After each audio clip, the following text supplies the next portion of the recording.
Adjudant-chef Ludovic Richard, de la brigade départementale de renseignement et d'investigation judiciaire d'Alençon, mort en service le 12 janvier 2012. Adjudant-chef Stéphane Martin, de la brigade de proximité de Lury-sur-Arnon, mort en service le 22 janvier 2012.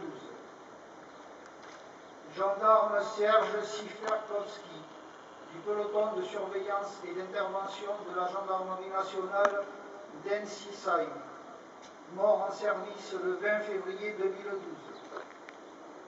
Major Laurent Suzeau-Bertin, de l'escadron de gendarmerie mobile 26-6 de Gap, mort en service le 14 mai 2012.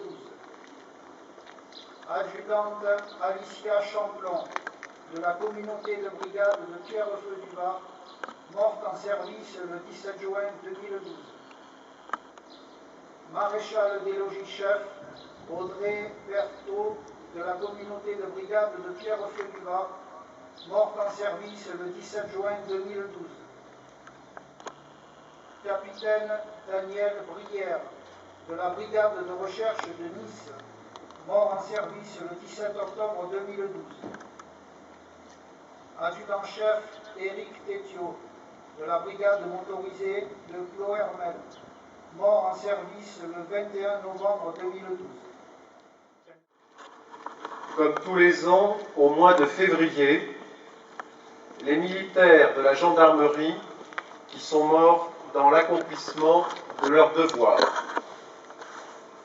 Au même instant, dans tous les départements de France, sous la présidence du représentant de l'État, en présence des autorités civiles, judiciaires et militaires, il est observé un temps de recueillement pour rendre un hommage solennel à la mémoire de vos camarades décédés.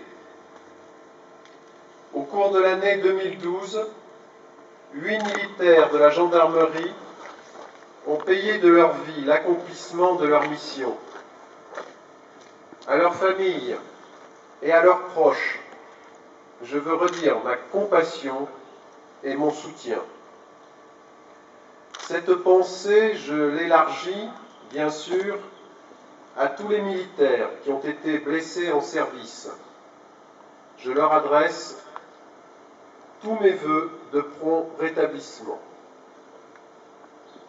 Être gendarme est une vocation, un engagement désintéressé, entièrement dédié au service de la collectivité. Cette vocation de gendarme vous anime au quotidien, dans vos missions de sécurité, d'investigation ou de défense, que vous serviez en métropole, outre-mer ou en opérations extérieures. Votre action s'exerce le plus souvent dans la discrétion, au plus près de la population, au cœur des territoires. Elle a, pour tous les Français, valeur d'exemple. Votre uniforme, c'est l'expression de la loi, de sa force, celle de l'ordre républicain. Chacun d'entre vous, lorsqu'il revêt cet uniforme, connaît et accepte en pleine conscience les exigences de la fonction et les risques qu'elle implique. Accepter cette part de risque ne signifie pas se résigner face à la brutalité et aux agressions.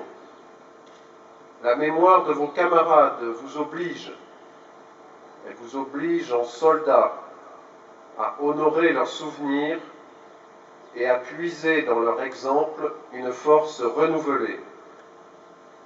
Mais elle vous oblige aussi, en professionnels consciencieux, à tirer tous les enseignements des événements et améliorer la sécurité dans l'action.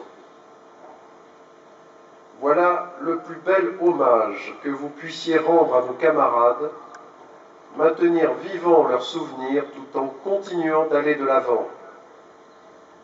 La résolution dans l'épreuve et le culte de la mission sont l'héritage qu'ils vous transmettent ce socle de valeurs qui rend les Français si fiers de leur gendarmerie. Signé Manuel Valls.